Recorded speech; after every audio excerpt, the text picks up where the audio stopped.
Ça marche le micro?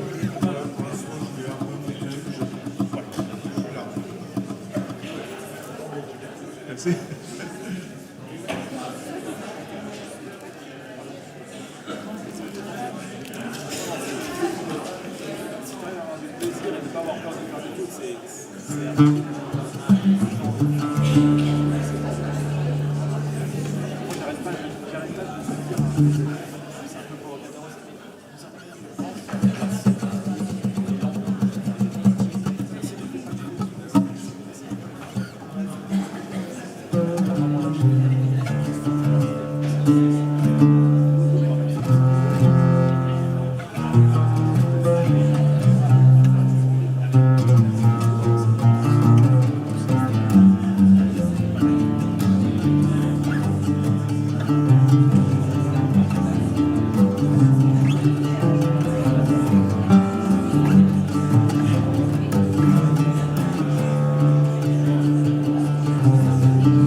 Je me souviens, le premier masterclass que j'ai fait, c'était à l'époque de...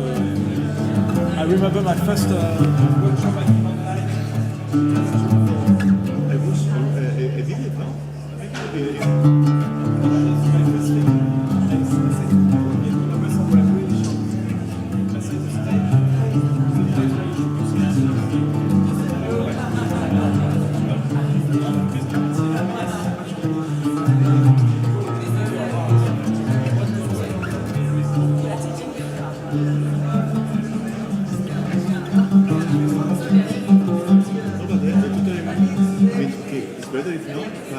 Not be afraid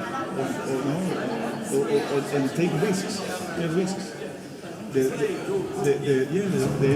world doesn't end because exactly.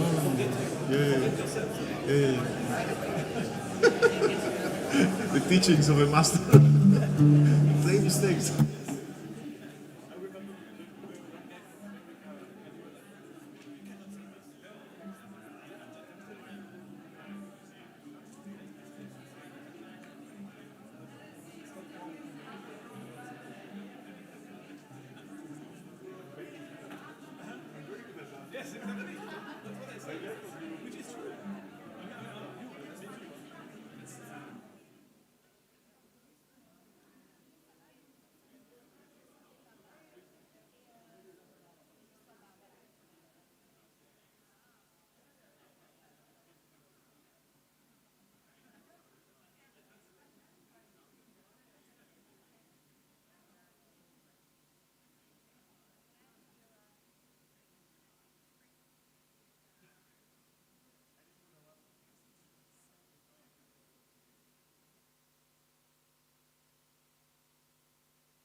Let's start. I think they just did. Good evening. Excellencies, distinguished guests, friends, and colleagues, my name is Chris Castle. I am the Director of the Division for Peace and Sustainable Development in UNESCO's education sector here in headquarters. And it's a great pleasure to officially welcome you here to the inaugural award ceremony for UNESCO's Prize for Global Citizenship Education, which is generously funded by the government of the Republic of Korea. We are grateful to those who have joined us here in person and also to the many who are joining us online virtually through a webcast. Please also note that in the room we have interpretation available in French and Spanish. This prize provides an exceptional global platform to promote the visibility and recognition of projects and initiatives in the field of global citizenship education from all around the world. Awarded every 2 years, the prize recognizes outstanding efforts in promoting and advancing global citizenship education through 2 categories. The first for youth-led organizations, and the second, a general category for individuals, institutions, non-governmental organizations, and other entities. We had an international jury with 5 experts from different regions of the world and with recognized reputations in different themes of global citizenship education who reviewed 154 nominated applicants to select only 2 impressive projects as our laureates who will each be awarded a prize of $50,000 US. Yeah. That deserves a wow. That's a lot, yeah. Yeah.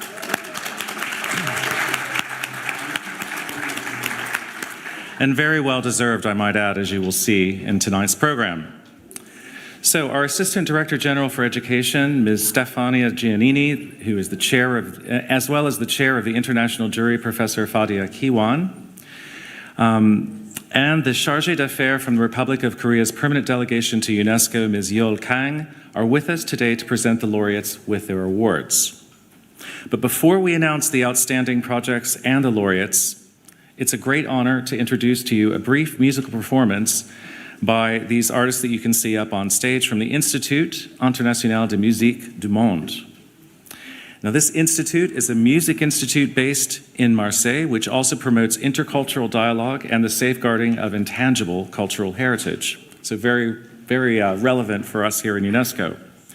In their performance today, they will showcase both an intergenerational and an intercultural dialogue through a master apprenticeship joint performance and the use of several instruments and modal traditions inscribed on UNESCO's Intangible Cultural Heritage List, thereby demonstrating the convergence between heritage preservation and contemporary artist creation.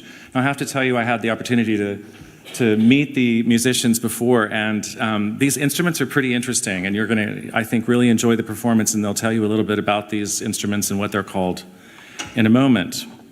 So through their performances, the musicians will demonstrate how art can become an educational tool that transcends borders, languages, and identities, and offers a musical illustration of what the prize seeks to celebrate, the tangible impact of global citizenship education in transmitting the values of humanity, respect, and mutual understanding through diverse media and approaches. So without further ado, let's proceed to our opening musical performance.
Good evening, everyone. It's an honor and a privilege to be here with you and to have a glimpse of what's EEMM.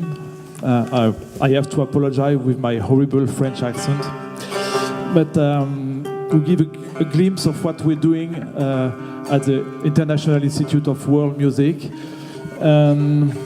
It's a kind of symbol, actually, to see that we have our Gaia, the student of a friend, Gaia here, playing a harp, learning the tradition of classical music from Turkey.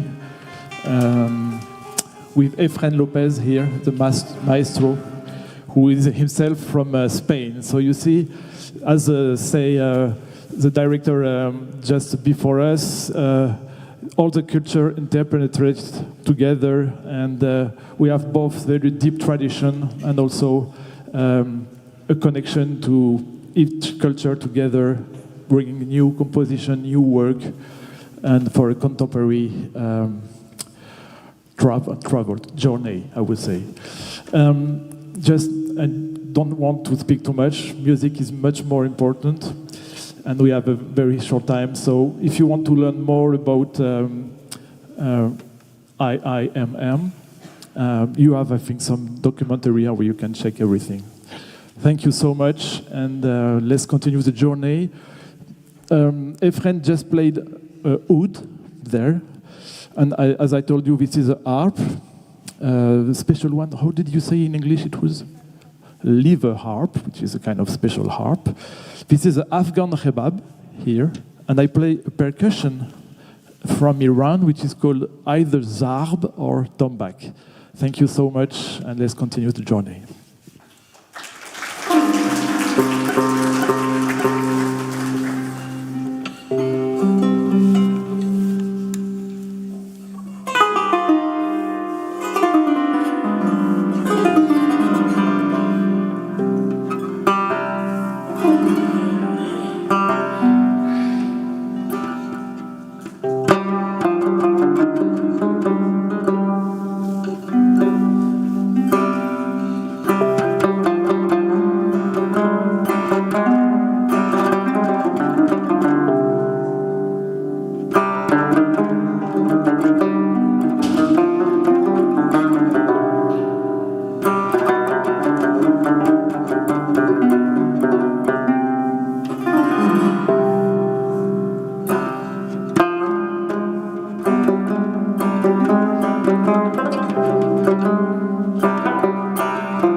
Gaia and Efren. Gaia and Efren. Thank you so much. Wow, Efren, Kayvon, and Gaia, fantastic. Really wonderful to hear that. Wonderful representation of intergenerational, multicultural. Wonderful. Thank you very much. Thank you. Yes.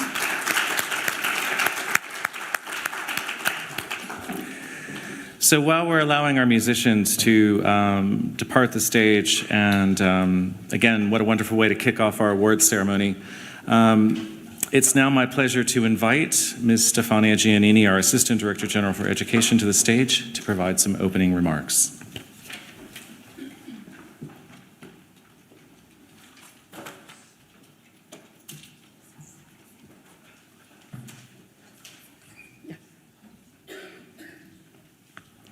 Thank you so much, Chris. Good afternoon, Your Excellencies, distinguished participants, guests. Félicitations vraiment à l'Institut international.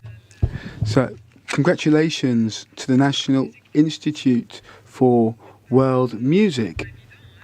It's not easy to follow that. That's a tough act to follow. I will try as best I can to introduce the very interesting second part of tonight. But I was thinking a little bit while I was listening to that performance. And I was thinking this is like a multilingual approach to music, mixing different traditions of music, celebrating the multilingualism and cultural diversity that we try to protect here at UNESCO. So thank you once again. Thank you all for joining us at a very important moment at the end of a very long day for some of you, including myself. Very intense and very, let's say, consistent around an important topic, which is about this morning, this afternoon in room 11, promoting the evolving notion of the right to education and coming here to culminate our long day on another side of the same coin, which is global citizenship education at the very core of the transformative notion of the right to education. And I wish to start deeply, warmly thanking the Republic of Korea for the long-standing support to UNESCO and globally, let's say, to promote this part of the agenda. Global citizenship education naturally brings us to the foundational principles of this organization. I mean, the UNESCO Constitution, as all of you, I'm sure, do remember, is based on the principle that as the war actually starts, whatever the war is about, and whatever the period in history in the mind of man is in the mind of men and women that we have to construct the defense for peace. And global citizenship education is very much about that. Is very much about not only and simply transmission of content, whatever the discipline, whatever the subject, is taking an holistic approach to education through a simple chain of values: better knowledge, better awareness, raising awareness, and changing behaviors, mindset and behaviors accordingly. And let's say that as the world continues to be shaken by increasing challenges, I'm not repeating the list that unfortunately we are very familiar with: conflicts, climate change, disruption through technology, whatever the approach we take, but most importantly, increasing polarization and discrimination through society. I think that the more we leverage the power of this transformative part of the education agenda, and the better for young people and for society at large. That's why it's also the right time to let's say, to bring up this topic in a very visible, that's our intention, Madam Ambassador, representative of the delegation of Republic of Korea together with us, our intention is really to make the point, make the case for this holistic approach to education and the transformative power of the notion of the program of global citizenship education at the moment where we are in a process of implementing an important milestone normative instrument, which is the 2023 recommendation on education for peace, human rights, and sustainable development that member states here in this organization adopted unanimously 2 years ago. And now all countries are in a process of translating these 14 guiding principles in their own policy at country level. And this notion is central to bring this vision in action, let's say. It helps all youth, students, learners, whatever the age of the world, to better, let's say, understand all these interconnected challenges I just mentioned, to build empathy, to build tolerance, to build solidarity as the key drivers for being citizens, active participants to their own community and society, and to contribute in a very simple way, we can say, to a more just, peaceful world. That's what we are trying to do through arts, through music, through educational programs, through culture and the science, of course. And young people are very much on top of all of this part of the agenda, not surprisingly, because it's about their future. And that's why young people also here will be, I anticipate a little bit, ambassadors, not teasing, not, let's say, revealing who the winners are, is the second part of the program, but I can anticipate and say that young people will be very much valorized. And this is one, in particular, of the two prizes, two awards, particularly dedicated to youth-led organizations. And for all the 154 nominations from 76 countries, so for the first edition is already a great success, we can say that all these different projects do reflect this active role of young people behind the different initiatives that were proposed to the jury to be examined, evaluated, assessed, and eventually, designated as winners. So I wish to thank the international jury, not an easy job, we understand, for undertaking this complex task of review and recommendation. Now, this evening we are here to celebrate and not to talk. I already talked too much. And we are here to honor the real main actors on the scene, two laureates whose achievements demonstrate how concretely global citizenship education can make a real difference on the ground. One laureate representing a youth-led organization is working, let's say, by youth and for youth, not in about you, without you. You remember what he said together some years ago. To address a specific important part of the challenges, interconnected challenge, which is about the misinformation, which is about disinformation, which is about through also particularly social media, but not exclusively hate speech.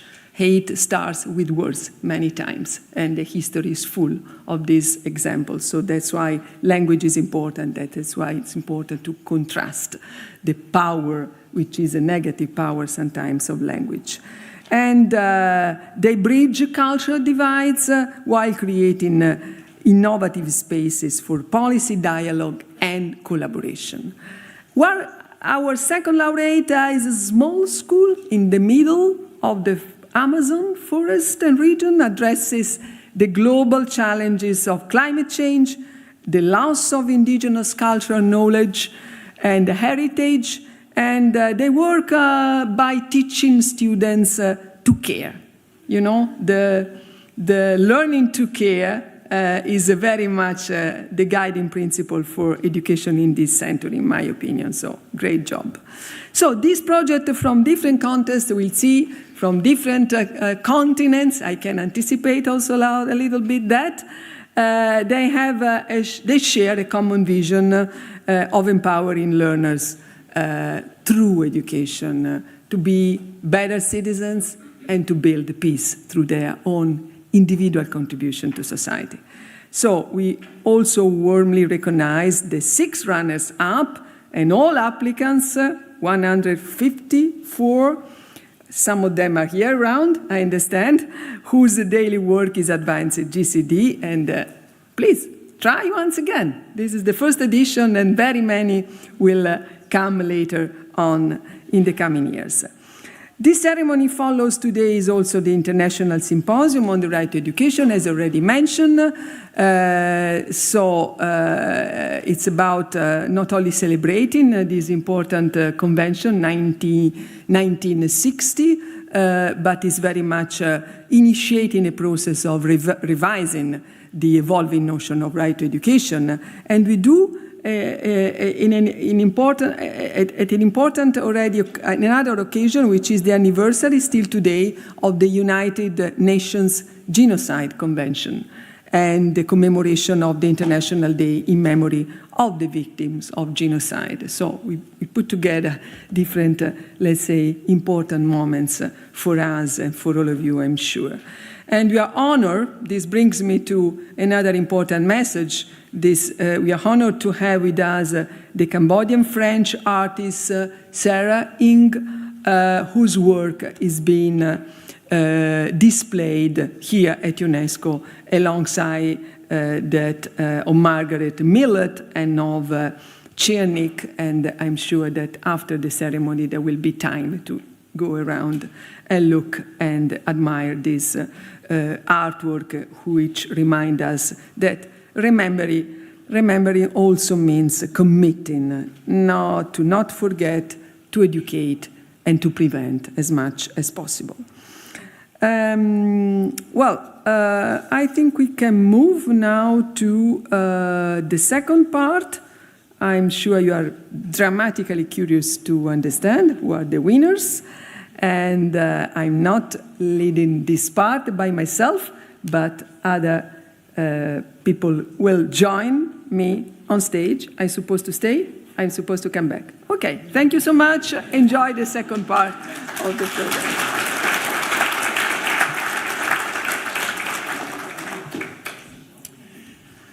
Thank you very much, ADG, for those remarks.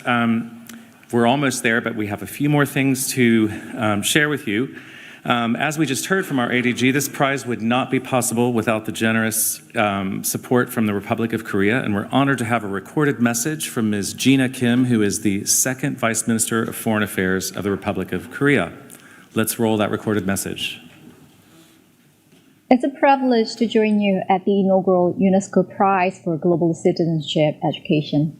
I extend my deepest appreciation to UNESCO and all partners gathered here today. And I warmly congratulate this year's laureates for their remarkable achievements. Korea is honored to have worked with UNESCO in establishing this meaningful prize. We meet at a moment of profound global turbulence. Continuing threats to human rights and peace are testing our collective resilience. In such times, global citizenship education is not merely desirable, it is indispensable.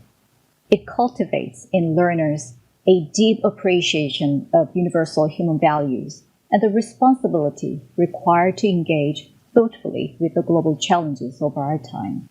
First introduced through the UN's Global Education First Initiative in 2012, GCED has become a crucial framework for nurturing citizens who understand peace, human rights, and cultural diversity. Korea has consistently advanced this agenda. We led the adoption of the Education 2030 Incheon Declaration, and this year marks the 10th anniversary of the International Conference on Global Citizenship Education, co-hosted with FAU. These efforts reflect Korea's enduring commitment to strengthening GCED worldwide. Today's ceremony is more than an award presentation. It signals the international community's renewed resolve to advance SDG target 4.7, ensuring that all learners acquire the knowledge and values essential for sustainable development and global citizenship. To the laureates, your work gives this vision life. Your practical contributions expand the horizon of what GCED can achieve and inspire future generations to become mature global citizens. I encourage you to continue leading as agents of change, helping build a world anchored in empathy, dignity, and shared responsibility. Korea will remain a committed partner in promoting GCED and will continue working closely with UNESCO to advance this vital mission. Ladies and gentlemen, please join me once again in congratulating our distinguished laureates.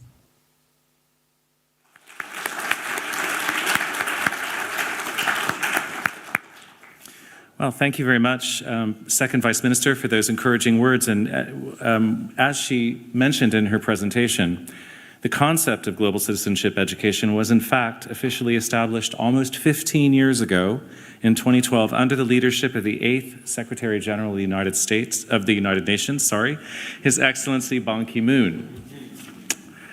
And we're very privileged to be able to hear his address now to us in a recorded video message. Let's roll that, please.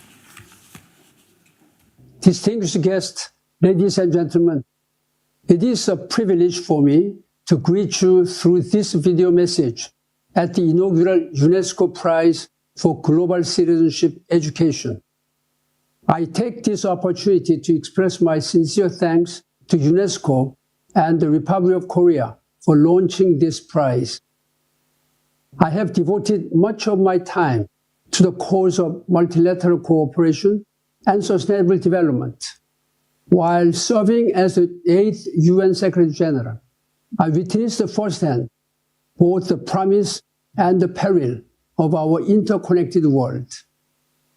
I became convinced that the path toward lasting peace and sustainable prosperity for all must pass through education. Education is not only about knowledge, but also about solidarity. It is about understanding that across continents, cultures, and languages, we are bound by common humanity and shared responsibility. That is why I have championed the idea of global citizenship, launching the Global Education First Initiative, GEFI, and nominating the Honorable Gordon Brown, former Prime Minister of the United Kingdom, as a UN Special Envoy. Some of you may have heard about my own experience as a young child during and after the Korean War in the early 1950s. Most of the schools were destroyed, and we often lacked textbooks to study with.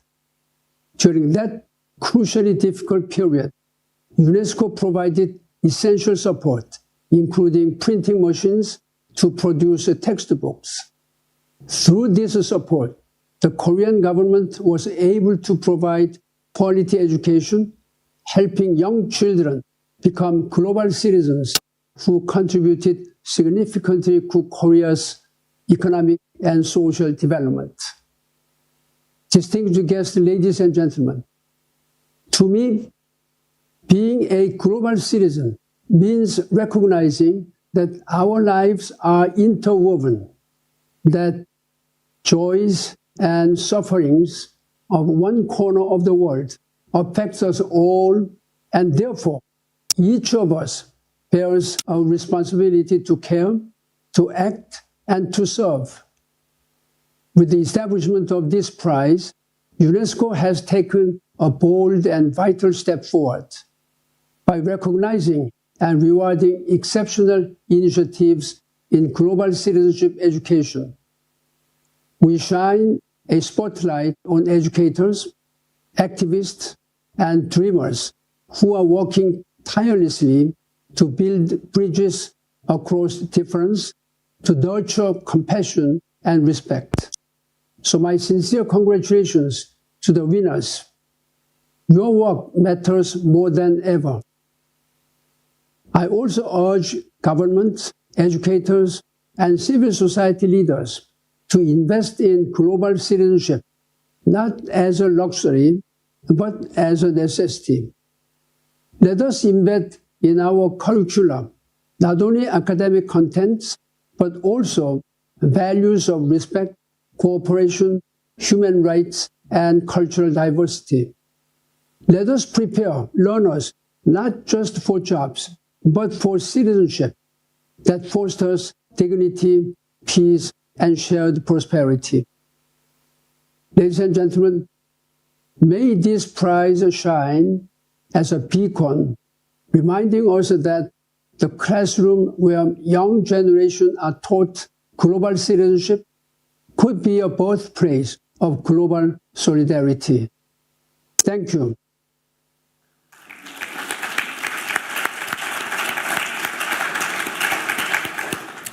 Well, we thank His Excellency Ban Ki-moon. It's great to hear from the leadership that spearheaded and accelerated this important movement. Now we're ready to move on to the main part of the event, which is to announce the winners of the first edition of the UNESCO Prize for Global Citizenship Education. And to introduce and announce our laureates is the chair of the international jury, Professor Fadia Kiwan. The awards will be presented by Ms. Kiwan, chair of the jury, Madam Stefania Giannini, our Assistant Director General of Education, and Madam Yeol Kang, Chargée d'Affaires ad interim from the Permanent Delegation of the Republic of Korea to UNESCO. I kindly invite the three of them to the stage, please. Prior to Professor Kiwan announcing the laureates, I'd like to invite Ms. Yeol Kang, Chargée d'Affaires ad interim from the Permanent Delegation of the Republic of Korea to UNESCO to say a few short words. The floor is yours.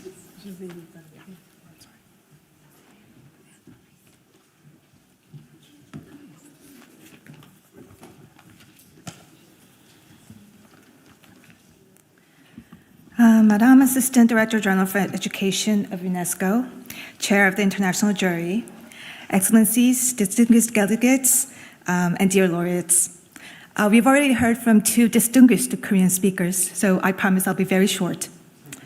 It is a great honor to join you at the inaugural ceremony of the UNESCO GCED Prize.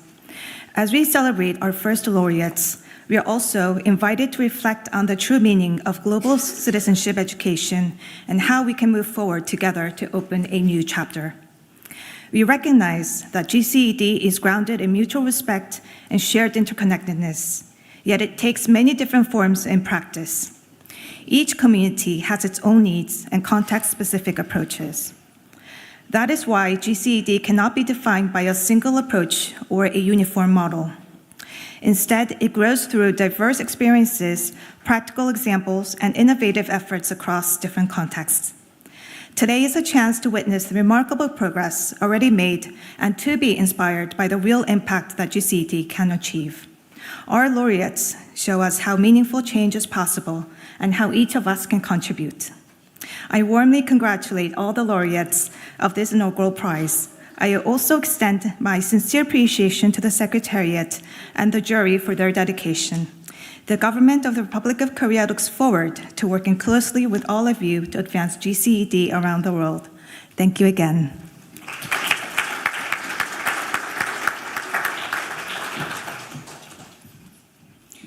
Thank you very much. And now let's hear from the chair of the jury, Professor Fadia Kiwan.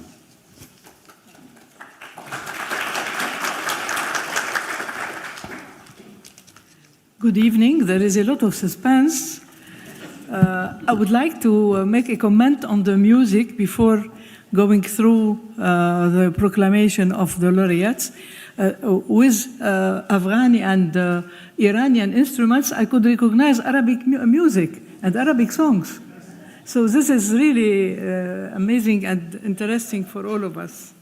Excellency, Mrs. Giannini, Mr. Castle, Mrs. Barbieri,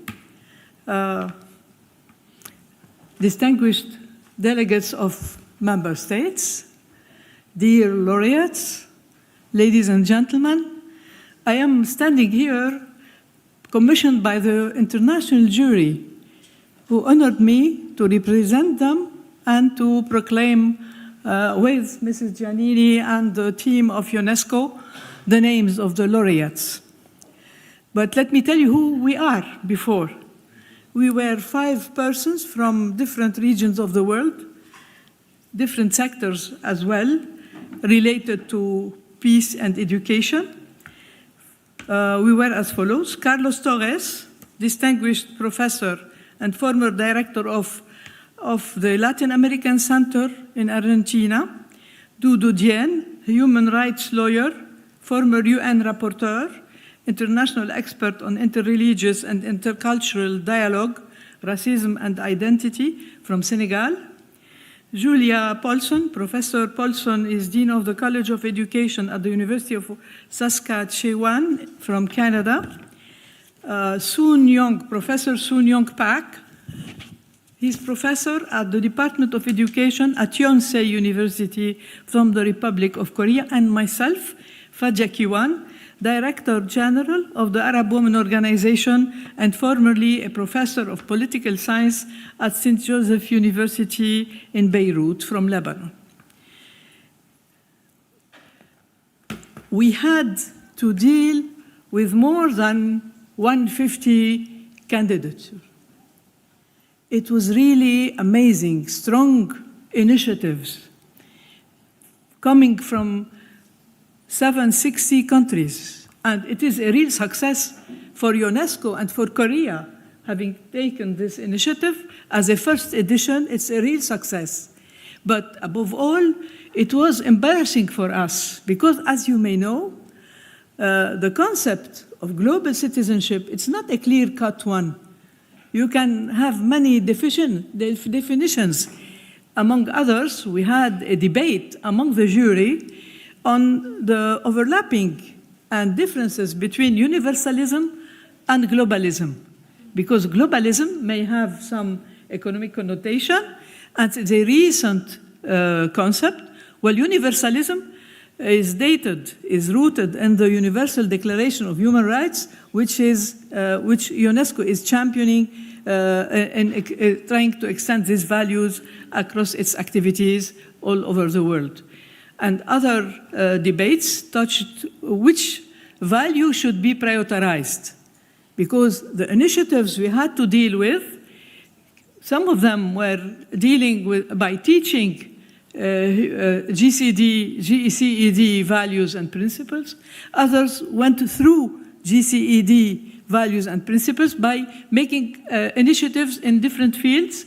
Some others were addressing some components of this set of values of GCED, as the climate change, gender issues, or any other, mainly intercultural, interreligious, intercultural dialogue. But more than this, we had to deal with different design of initiatives.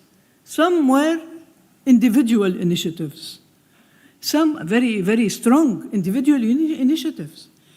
Some were partnering between the government and individuals. Some were brought by associations in civil society. Some were local, some were regional. Others were strong international initiatives coming from abroad and trying to make a change in a country or in a group of countries in a geocultural area. So what should we prioritize? So we had to think of the purpose of the prize. What is it for? Is this prize meant to just award the one or the institution that made a strong job until now? Or is it meant to support an initiative, an ongoing initiative that will bring something new in the future, that will be promising to be developed, that can promise sustainable action for peace? Which value, which action, which kind of design should we prioritize?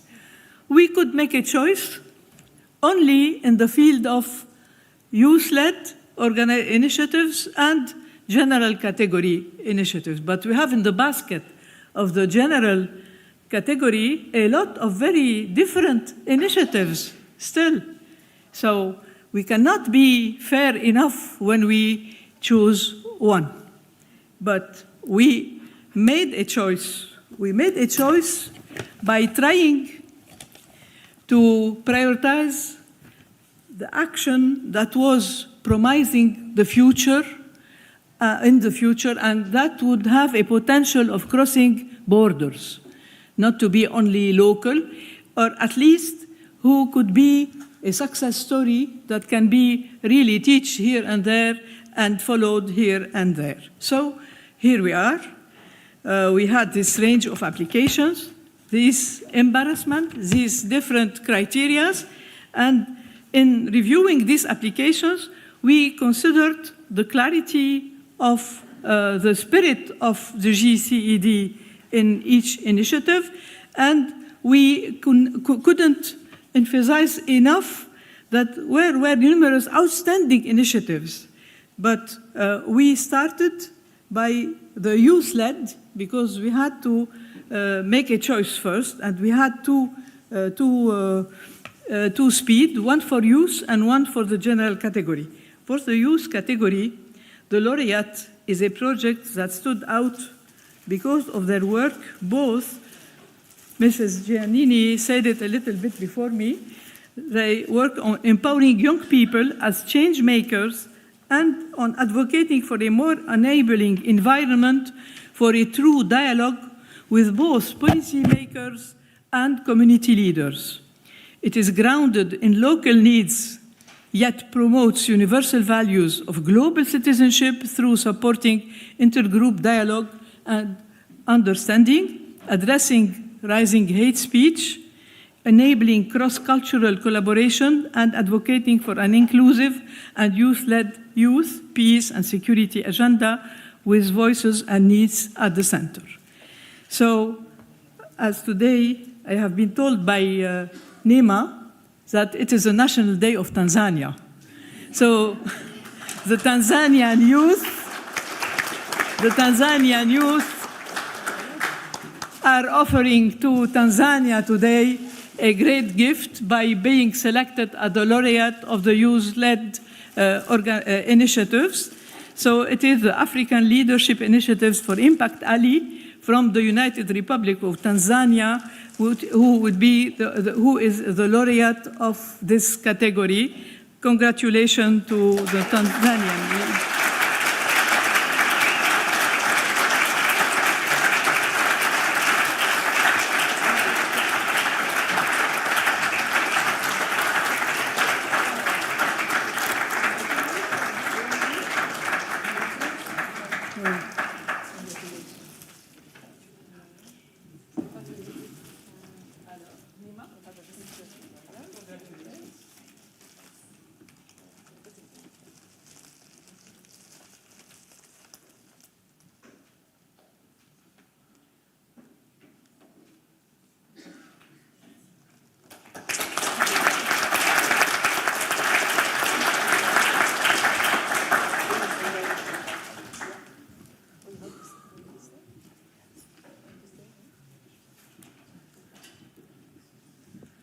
You can imagine if we had many categories, not only two, but as we had only two for this first edition, the general category of individuals, institutions, non-governmental organizations, and others, the laureate is a school located in the heart of the Amazon in Ecuador. It guides learners in gaining knowledge on social values, environmental justice, indigenous wisdom as steps forward towards becoming engaged community leaders. This project was selected because of how powerfully it embodies the values of GCED in its philosophy and its application to a unique and highly vulnerable context of the Amazonian rainforest and its population, including its indigenous communities. And it was a very original project promising to be developed in the future in other district of the Amazonia. It responds to an urgent need to protect nature from local and global threats while promoting values of understanding, collaboration, and empathy, and connecting modern teaching with ancestral wisdom and GCED, donc, principles to ensure students do not lose touch with their heritage. So they were trying to be on the bridging between the past and the future, between the global and the local. And for all these, this potential of the project, they were selected as the laureate. Without further ado, the winner of this category is Bosque Escuela Tena in Ecuador for its initiative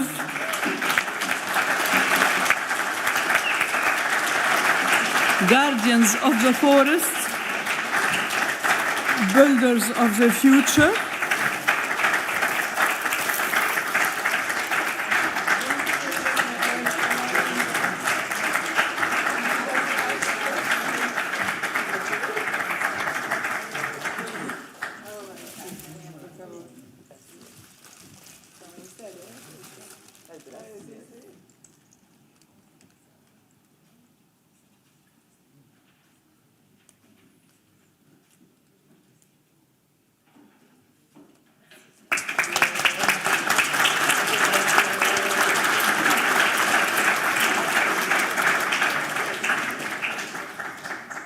C'est pas fini, hein?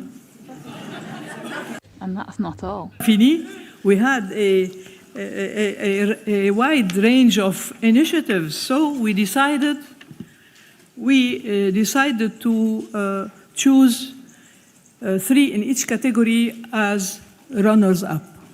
You know that we can highlight even if we don't award, and it's a way to award without awarding. So we decided that the project Digital Citizenship for Empowered Learners by Moza Ali Ahmad Saadi, the citizenship education specialist at Oman's Ministry of Education.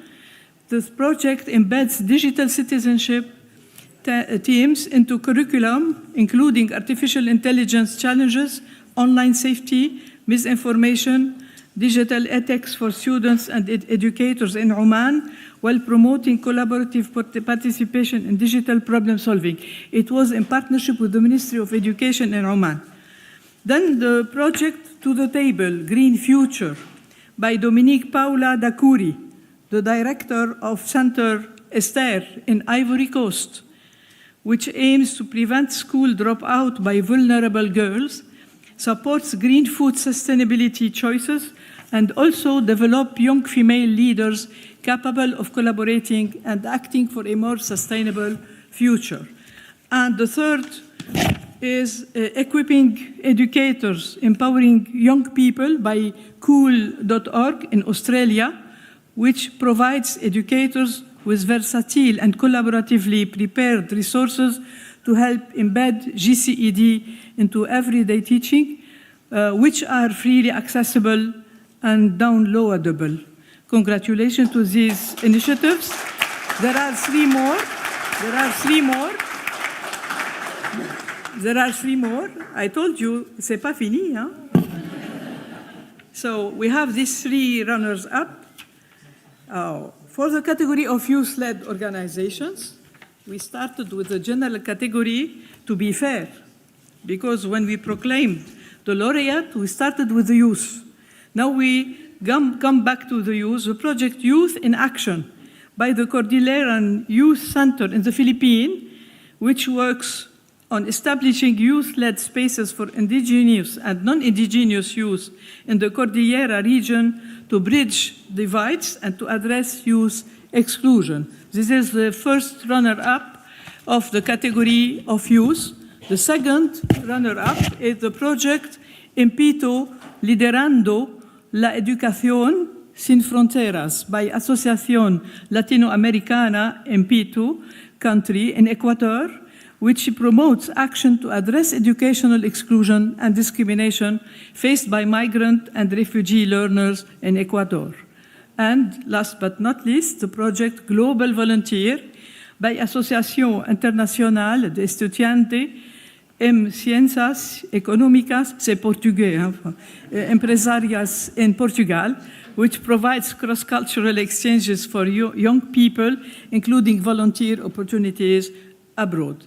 These 6 runners-up reflect strong initiatives, different approaches, promising initiatives, so we couldn't neglect it nor try to dissimulate the strong work that was done, but we consider that by considering runners-up, we are paving the way for more and more initiatives across the world for the coming years.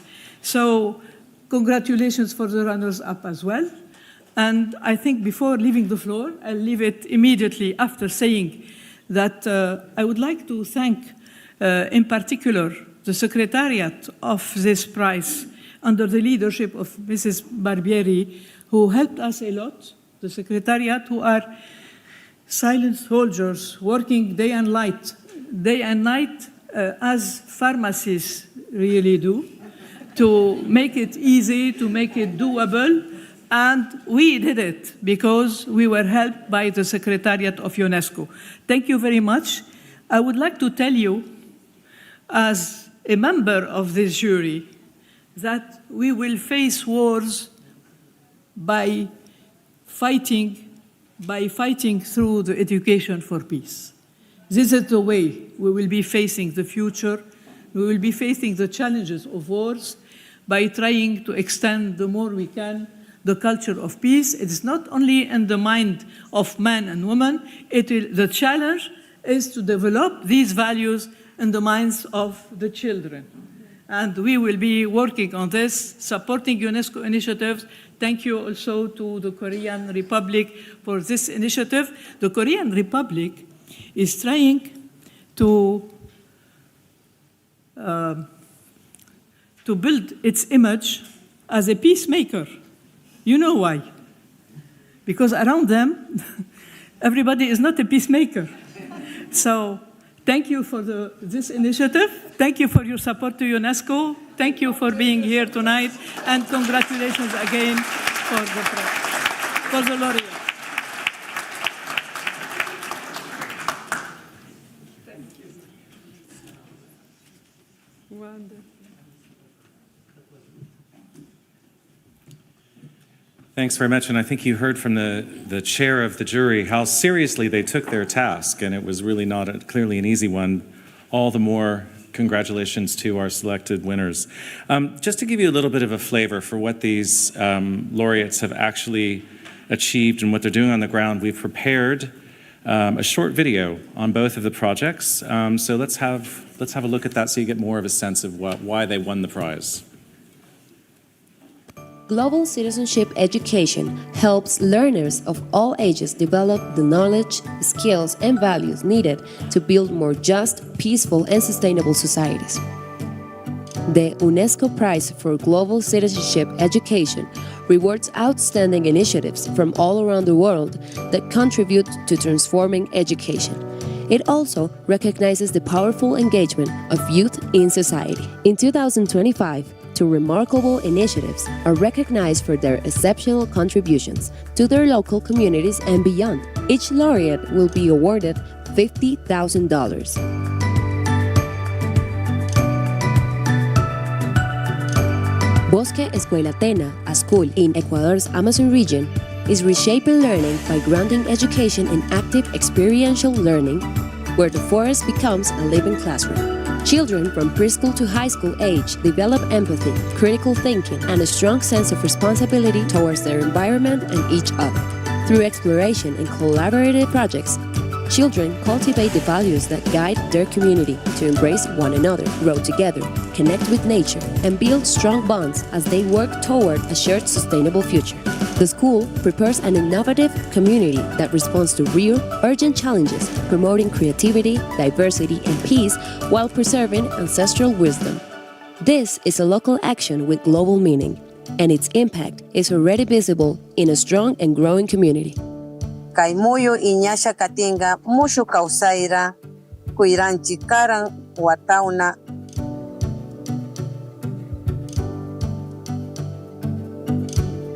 The African Leadership Initiative for Impact is a youth-led organization in the United Republic of Tanzania empowering young people to become change makers. The core principles of global citizenship education are at the heart of this initiative. It equips young people to lead, strengthen intergenerational dialogue, and supports youth-driven, innovative solutions to current challenges facing their communities.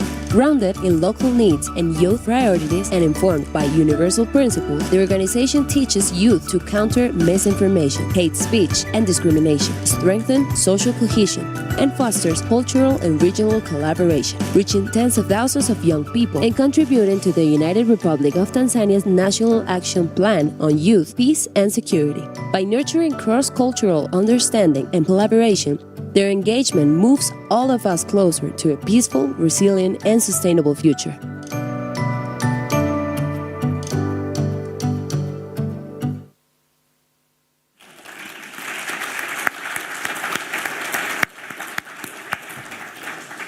Terrific. Lovely to see that video. Now, listen, of course, it's great to see the video, but of course you're going to hear from the laureates themselves in this final segment. And for that, I am inviting our Chief of Global Citizenship and Peace Education section, my colleague Cecilia Barbieri, who will moderate a conversation with the participants, the laureates. So please come up and take the stage for this final segment. And afterward, of course, there will be a reception.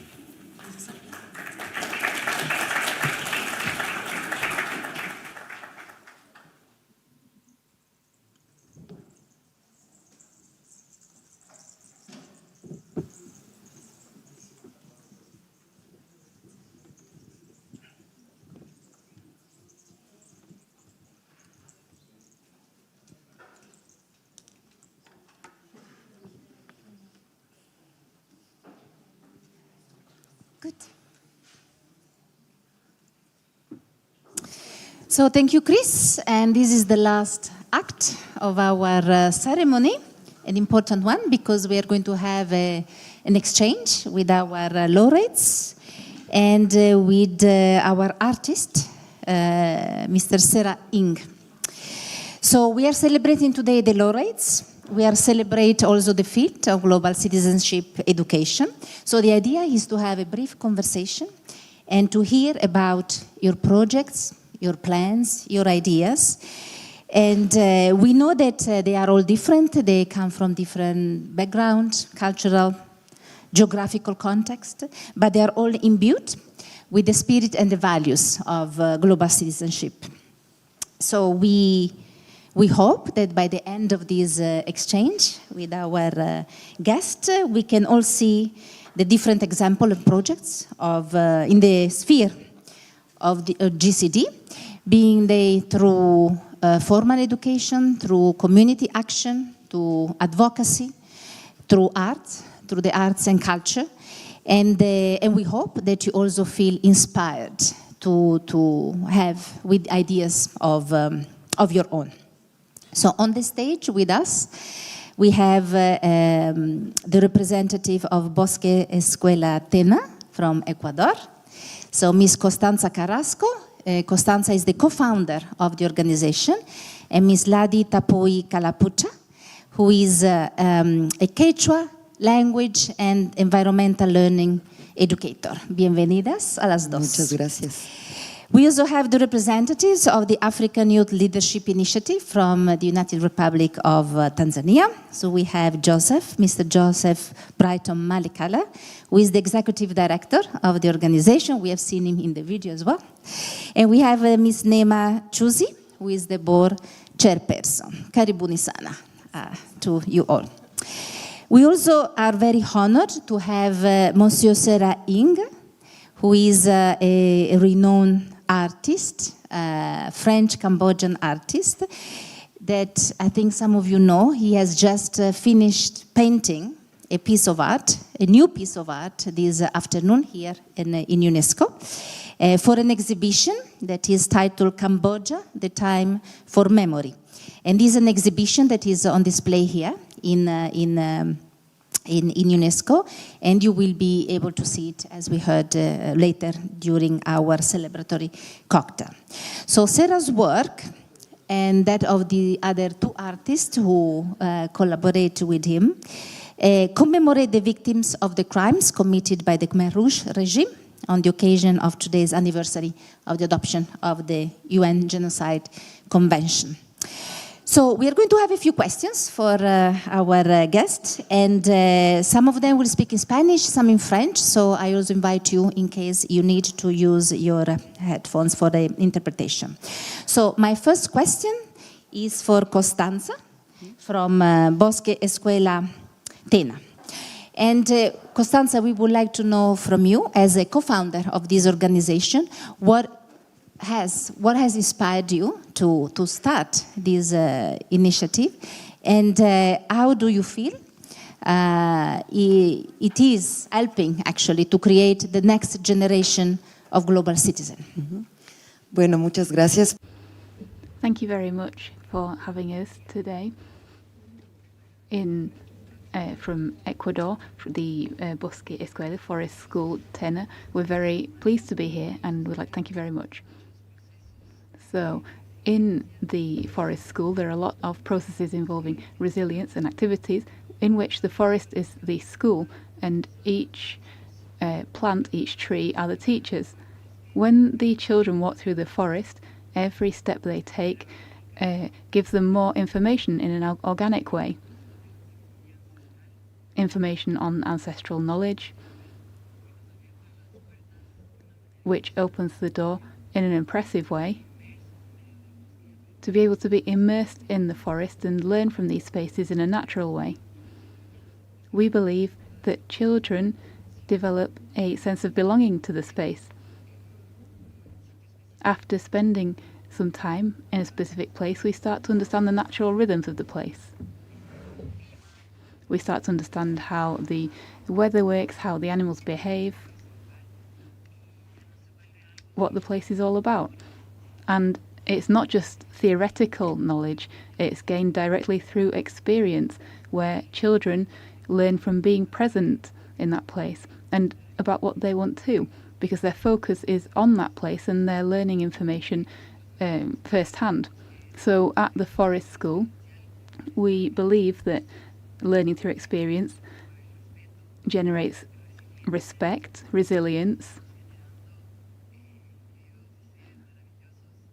and we are creating wonderful individuals with a lot of emotional intelligence and knowledge of the place that they live in, who can then start to take action to protect these places. These are the new generations that are coming, and we are teaching them in these forest schools in a very organic and natural way. Thank you very much, Constanza, for sharing that with us.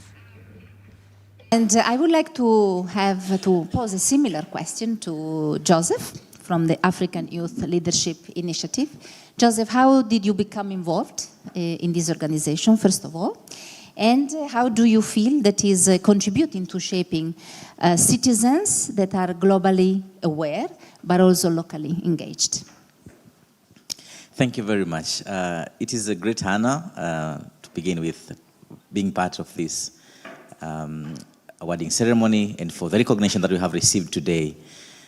We started the organization in 2022, and the main purpose for starting out the African Leadership Initiative for Impact was to ensure young people of Tanzania and young people of Africa are well prepared to lead a peaceful and prosperous future.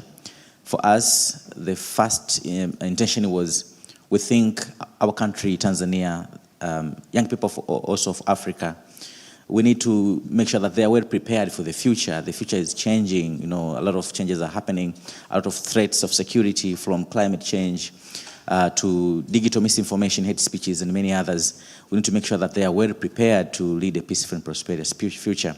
Then that's why we say, let's found this organization, which first will focus on leadership development for young people of Tanzania and Africa. Second, I will focus on promoting peace and security, putting young people at the forefront from the designing to implementation to championing policies, and make sure that there is meaningful engagement in digital spaces and physical.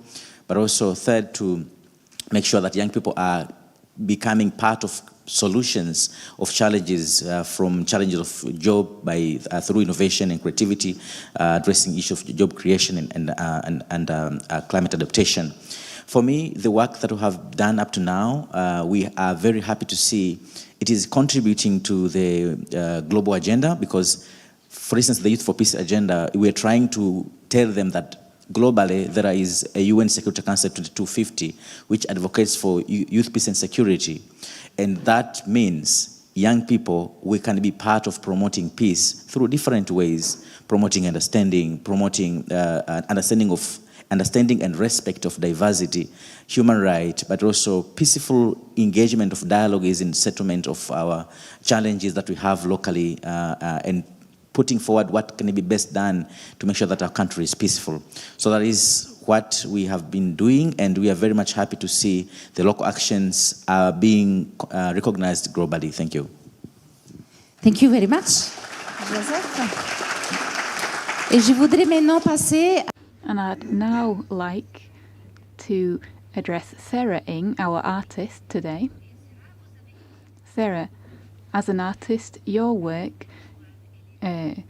addresses the history and heritage of the atrocities committed by the Khmer Rouge regime in Cambodia 50 years ago now. You work with several visual and artistic means of expression, comics, paint, sculpture, and your art has to do with the fight to rebuild life and hope after violence. An essential but difficult process towards peace. Can you tell us a bit more about what motivates you in your approach, as well as about the values and the messages that you want to convey via your work, which is currently exhibited here at UNESCO? Well, to find again a path to hope and peace. The same applies to all tragedies all across the world. It has to do with healing wounds. It has to do with addressing the trauma and the stigma caused by extreme violence. Justice must be restored.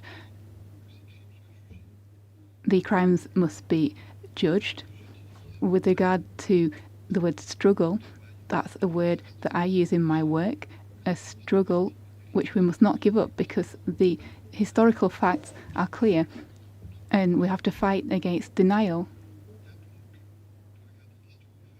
So we have to look at history in the light of day and to research, to document what happened and to document all of this. This has to be honest. There has to be resilience and also living memory. My pathway as an artist is dedicated to the memory of Cambodia, which is where I lived as a child with my family. And it has to do with the sensations that in my work, it has to do with my work addresses the sensations that I felt at the time. It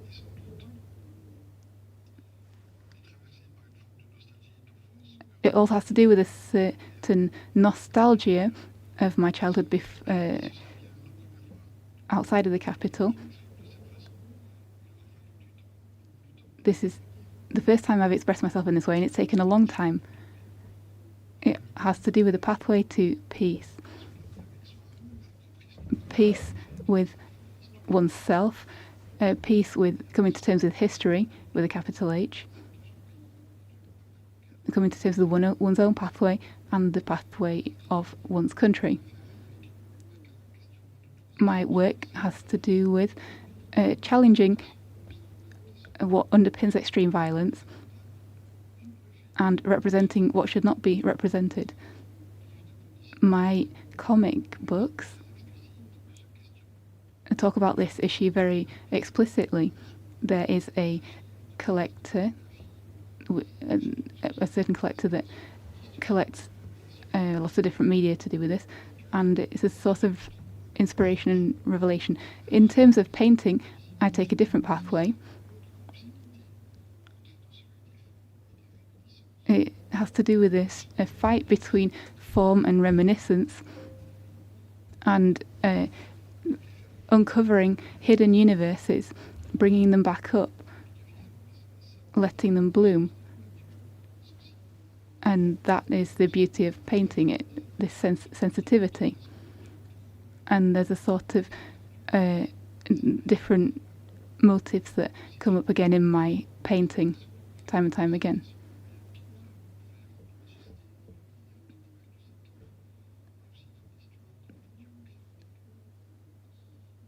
And it also applies to the history of Western painting. This dialogue, without bias, with no consideration than that for discussion and transmission from generation to generation, is what inspires me. And that ties into the message conveyed by UNESCO and the value of all cultures. Thank you very much, Sarah, for all of that, for the explanation of your work. And I'd like to remind everyone once again that today is a day on which we commemorate the victims of all genocides. And I would like now to ask Ms. Ladi Tapui and Ms. Nema Chuzi. This is a question for both. It's the same question for both, in English and in Spanish. So, Ladi, ¿qué impacto ha observado a lo largo del tiempo?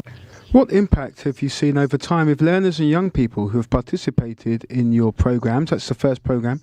And what do you see as your next ambition and objective following this prize? Asking Nema, what impact have you seen over time with learners and young people who are participating in the program, and also what you see as your next ambition and objective following the prize? Ladi? Alituta apoguna masiguna kay tutay agradecini kay ma shamushkamanta. Muy buenas noches. Good evening, everyone. Distinguished authorities of UNESCO, ladies and gentlemen. I'd like to thank you for this invitation. I am proud to work in this prestigious institution, which is the Tena Forest School. I've been working there for 3 years, and during that time I've been able to identify and see that children have been able to make progress when it comes to social and emotional skills. They are able to build self-esteem, they're able to depend on their colleagues, to build friendships and to share things with their friends at school. When it comes to environmental awareness, we see that many young people have understood how important it is to protect nature, to protect biodiversity, to protect the spaces in which they are coexisting with nature. Also, when it comes to physical contact with nature, they are free to explore the forest. So they have this direct contact with the forest. And they have been able as well to work on their motor skills, their fine motor skills, for example. This is perhaps something that they would not have as much of an opportunity to do in a more traditional school system. So once again, they get to work on their autonomy, their leadership skills, each one being able to work on their own personal projects. We do not deprive them from that. They are the ones who choose the projects that they work on so that they can continue learning and teaching each other. And also when it comes to leadership, it's very important that they learn when they are young how to work in groups, how to present projects, and they continue preparing themselves for the future. So, what I would also like to speak about are the values that we try and instill in young people: respect, tolerance, empathy, and above all, inclusion. And there's something that I forgot that's very important. That's intercultural, cross-cultural skills. We really want people to understand what the Kichu cultural identity is all about. And with regards to the second question, with regards to my ambitions, I would like more people to know about this school, building the capacity of educators, looking at different themes, so that we can transmit this knowledge to the children, so that they can continue moving forward and developing. This will be very important as well. Working within the spaces that we have. At the moment we have we work in quite a small area, but we would like to have a larger area where children can apply the knowledge and to really have a larger laboratory, let's say. Also making sure that we have more teaching materials when it comes to the theoretical and the practical side of things. These would be my main ambitions. Thank you. And thank you very much, and congratulations to you once again, a wonderful group of educators. Thank you very much. We are still excited, and we are very happy to be here. Thank you again for this nomination. Thank you to the Republic of Korea and UNESCO for supporting us. And also thank you to my country, Tanzania. Our ambassador is here, for all the support we have given us since we started this journey. My colleague has already explained what we do, and we have seen a tremendous change since we started engaging the youth. We can say that the youth program which we have, it has only 16 months up to now. And we can see a lot of activities and a lot of engagement. You have seen the videos, and we have seen the change before and after. Up to now, we have reached approximately 50,000 youth across the country. And when we engage them at the beginning, there's a lot of resistance. You can see not well exposed, but after the training, after the engagement, we don't even say that it's training because we also learn from them. We can see a lot of change from them after the training, after the engagement. They build more confidence, and you can see there are more to explore. And also we tap a lot of ideas from them. They have a lot of ideas, but they miss the platform. So we have seen that tremendous change from before and after. And then after that, we have seen that they are building their own programs. The clubs, you have seen the picture there. You can see sport clubs, culture. In Tanzania, we have more than 120 tribes. So it means that we have a lot of diverse in the country. So they are building their own clubs based on what we have given them. And apart from that, which is the more important one, people are happy. When you bring them together, they become more happy. So by doing so, they start peace at themselves, and they're able to expose the peace to everybody who is there. So when we're in this digital space where people sit alone, but when you have a platform, cultural engagement, which promote peace, sport activities, which promote peace, you bring them together, they leave that individual space, they come together, exchange ideas, share ideas, and come up with a solution on what needs to be done for them to have peace. And the more technical one, which we have discovered, is very difficult for a person to understand what is my opportunities as a young person in the country. We have laws. Not everybody has studied law. Not everybody read what the government is publishing. So we are exposing them to what the policies we have in the country for them to explore and be more innovative to come up with the peace. So we give them all the background of the policies we have, even at continental level. He has spoken about National Action Plan, so we expose them to those kind of things. This is the platform. So we have seen a big change from that level.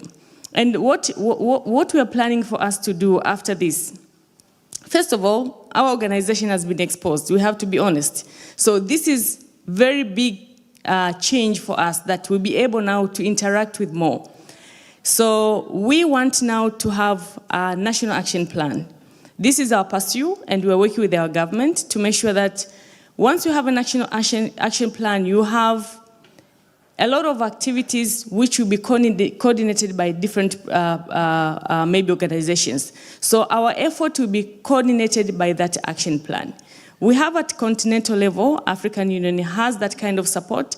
So our intention is to engage that, and so that we can have one coordinated plan which will give all of us the opportunities to provide our efforts to initiate the peace through the young leaders.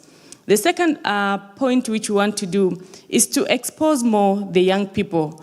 We have our programs at national level, but when you get an opportunity to come to this kind of forum, you see that there are more things which we can learn from different countries, different continents, which our people do not have that kind of opportunity. So we have that intention that we need to find a program which can expose the young Tanzanian people to the global and even regional level. So this is the intention we want to have.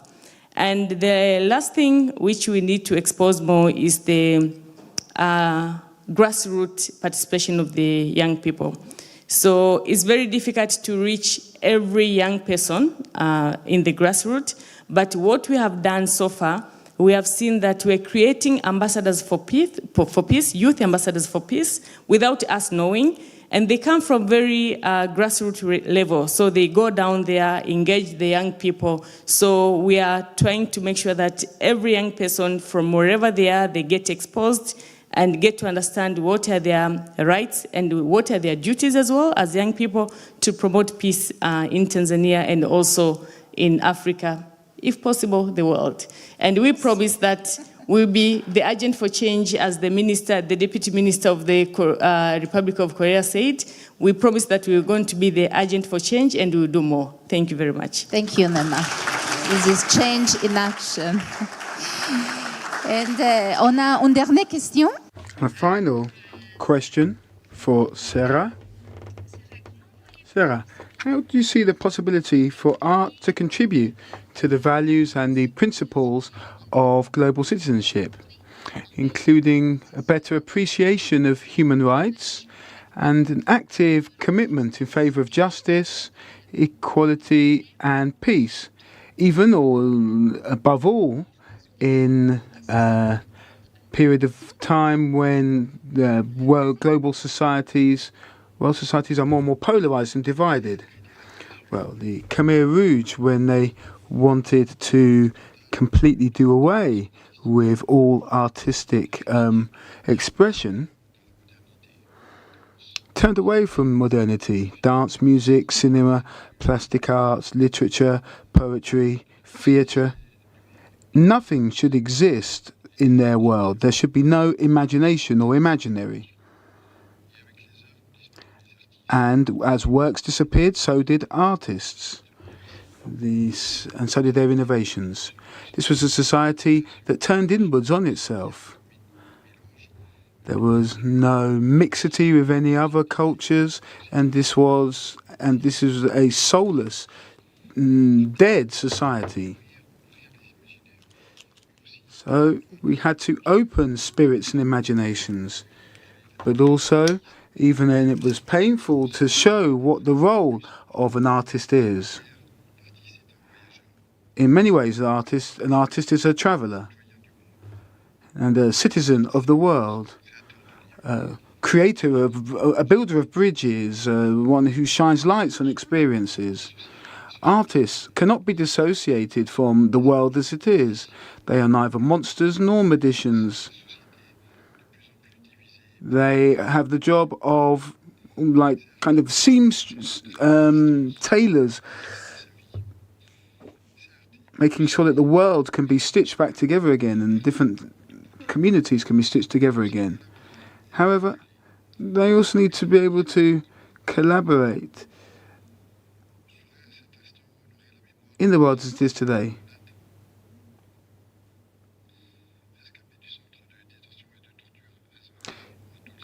Indeed, we know that there were concentration camps where we now have the museum of the commemoration of genocide.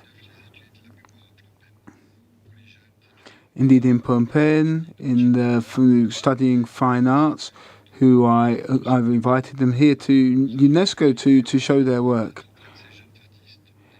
It's important to be near to these young people. They contribute their experiences, both ethical experiences and social experiences, so that they can transmit a message of freedom.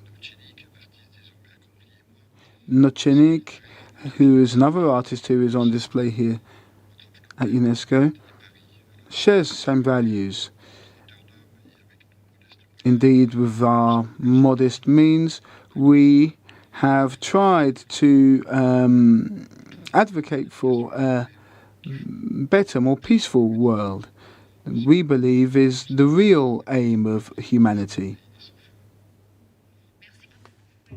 Thank you very much for those explanations and for speaking about the link between the role of artists and citizenship. For this discussion, the real global citizens. And congratulations again to you all, to the laureates and to Sarah for the opening of the exhibition. So for the sake of time, we have to close here. And I just would like to close on behalf of UNESCO and expressing again our sincere appreciation to the government of the Republic of Korea for your kind support, and to the 5 international jury members in making this inaugural award a great success. So let me also thank the Institut International de Musique du Monde and Sarah, our artist, for joining the ceremony and for helping to shed additional perspective on the complexities of today's world and on the importance of the different efforts in global citizenship all around the world. But most importantly, let's thank our 2 incredible laureates. We very much look forward to seeing their projects to grow, to accompany them in the growing of their project, and also to reach more young people, more learners, and more members of your communities. We also wish to congratulate the 6 runners-up who had wonderful initiative from different parts of the world, as we heard, and with whom UNESCO also hopes to stay in touch. And I can see some of their delegation here today. And of course, all the more than 150 nominees in this very inaugural cycle of the prize. So we hope that such an inspiring and diverse group of initiative can inspire many others to take up global citizenship education, the global citizenship principles and values, and to further spread and strengthen their efforts to build a sustainable and peaceful global society.